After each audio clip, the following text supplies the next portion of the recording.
स्वागत आहे नंदादीप लाईफस्टाईलमध्ये। आज आम्ही आलेलो आहोत टेरेसवर अद्रक लावण्यासाठी।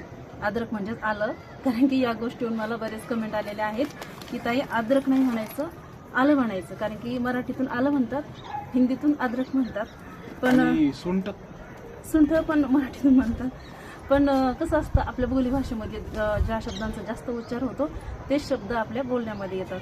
तर आमच्याकडे अद्रक म्हणतात सर्वजण, त्यामुळे अद्रक लवकर येतं तोंडामध्ये बोलताना। तर असं आलं म्हटलं तर आलंही आपण मराठी शब्दामध्ये आलंही म्हणू शकतात। तर आज आम्ही याची लागवड करणार आहोत। बरेच कमेंट आलेले आहेत मला की तुम्ही अद्रक कशी लावली होती हे दाखवा। तर आता आपण हे आलं लावण्यासाठी जाऊ। त्याच्यासाठी मी स्पेशल वेगळे थोडेसे 100-150 ग्राम आलं तयार केलेलं आहे। ते कसं तयार केलं मी तुम्हाला दाखवते, चला। आमची एक पाण्याची टाकी फुटली होती, तर त्या टाकीचे 2 भाग करून आम्ही अशा पद्धतीने त्यामध्ये झाडे लावतो। तर ज्या टाकीमध्ये आलं लावायचं आहे त्या टाकीमध्ये शेंगाची वेल होती आणि ही शेंगाची वेल मला तोडायचीच होती, पण त्या शेंगाच्या वेलीला थोड्याशा शेंगा आल्या होत्या, म्हणून म्हटलं चला आता थोडीशा शेंगा भाजीपुरत्या येतील तेव्हा आपण ही तोडू। तर सध्या भाजीपुरत्या शेंगा निघालेल्या आहेत, ते शेंगा तोडून घेतल्या आणि त्यानंतर शेंगाची वेल उपटून घेतली।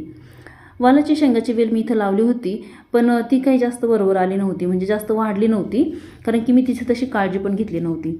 आणि तसंही आमच्याकडे ना बोरीच्या झाडावर खाली कंपाऊंडमध्ये खूप मोठी वालाची शेंगाची वेल आहे, तर तिथे भरपूर शेंगा निघतात, त्याबद्दल पण मी व्हिडिओ केलेले आहेत बरेच।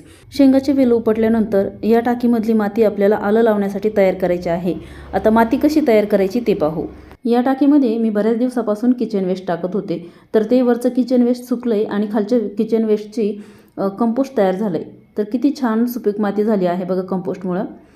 तर हे पूर्ण कंपोस्टचीच माती तयार झाली, खूप छान सुपीक माती तयार झालेली आहे। या टाकीमध्ये शेंगाची वेल होती आणि तीही मला काढायची होती आणि दुसरे झाडही नव्हते, त्यामुळे मी किचन वेस्ट इथे जमा करायची।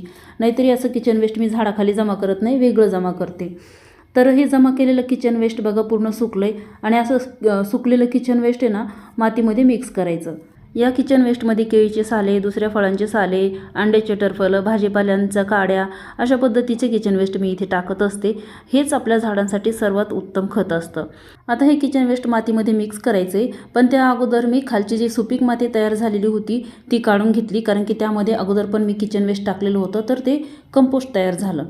आणि ती माती काढून घेतल्यानंतर यामध्ये अजून आपल्याला काही वेस्टेज मटेरियल टाकायचं आहे, जसं की हे आल्याचेच झाडं होते, मी त्याबद्दल व्हिडिओ टाकलेला आहे। आल्याचे झाडं काढल्यानंतर मी ते तसेच सुकायला ठेवलेले होते, आता ते यामध्ये टाकायचे, जेणेकरून याचं पण खत तयार होईल। आता या टाकीमध्ये मी पहिल्यांदा झाडं लावले होते ना, तेव्हा पण डायरेक्ट माती भरली नव्हती। झाडांचा वाळलेला पालापाचोळा अगोदर जमा केला आणि तो या टाकीमध्ये पहिला थर टाकला, त्यानंतर एक मातीचा थर टाकला, त्यानंतर पुन्हा एकदा झाडांचा पालापाचोळा वाळलेला टाकला, त्यानंतर पुन्हा मातीचा थर टाकला। तर अशा पद्धतीने थर टाकले ना, जे काही आपल्या गार्डनमधलं वेस्टेज मटेरियल असेल त्याचं, तर अशी सुपीक माती तयार होती। सुपीक माती म्हणजे हे खतच आहे एक प्रकारचं। तर आपल्याला खत वेगळं तयार करण्याची काही गरज पडत नाही, अशा पद्धतीने जर आपण टाकी किंवा कोणतेही जे कुंड्या आहेत ते भरल्या तर।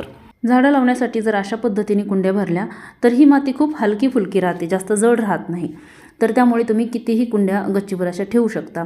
आता ही माती खूप छान भुसभुशीत तयार झालेली आहे। आलं लावण्यासाठी अशीच माती भुसभुशीत असायला हवी। जर तुम्ही पहिल्यांदा आलं लावत असाल आणि तुमच्याकडे अशी भुसभुशीत माती नसेल, तर साध्या मातीमध्ये बारीक रेती थोडीशी मिक्स करायची, त्यामुळे माती भुसभुशीत होते आणि त्या मातीमधून पाण्याचा निचरा होतो। या मातीमध्ये लावण्यासाठी मी आलं कसं तयार केलेलं आहे ते पहा।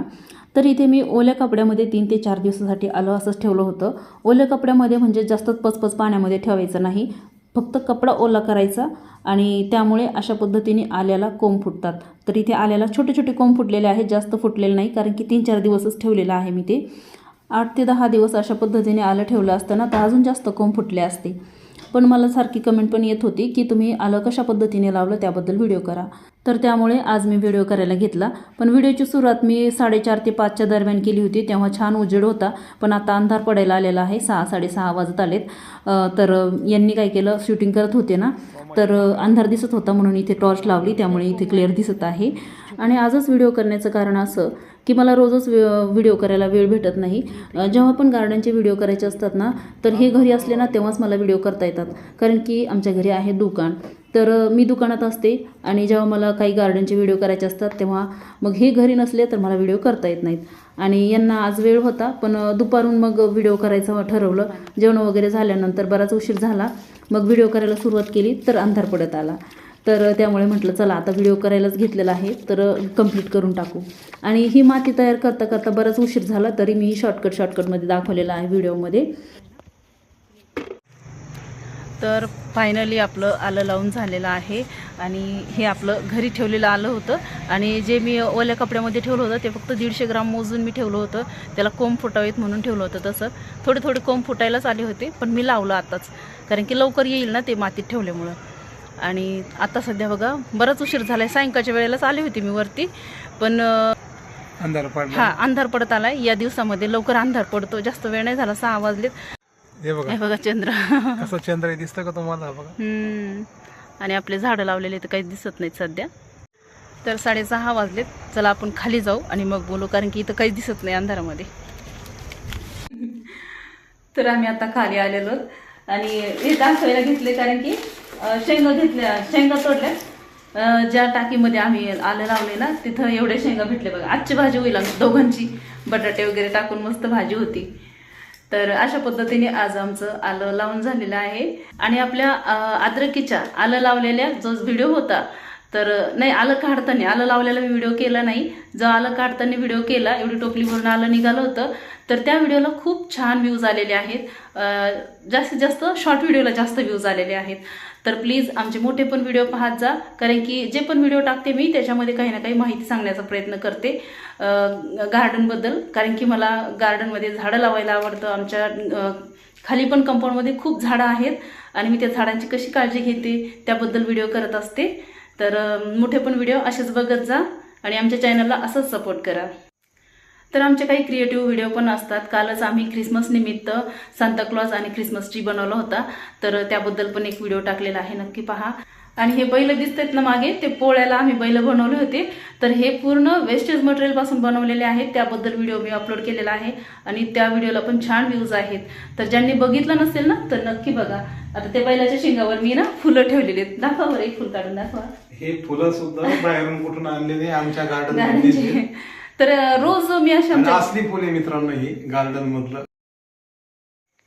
तर त्या बैलाच्या शेंगावर रोज अशी मी फुलं ठेवते, कारण की आमच्या जास्वंदीच्या झाडाला खूप फुलं येतात, तर छान वाटतं म्हणून मी ठेवते. आणि तुम्ही बैलाचा व्हिडिओ नक्की पहा आणि असेच आमच्या व्हिडिओला प्रतिसाद देत राहा आणि कमेंट पण करत राहा. छान छान केलं तर मला खूप छान वाटतं. तर मित्रांनो हे बघा, तुम्ही बघितलं असेल आमची वाली सर्जा राजाची किती सुंदर बैल जोडी आहे बघा.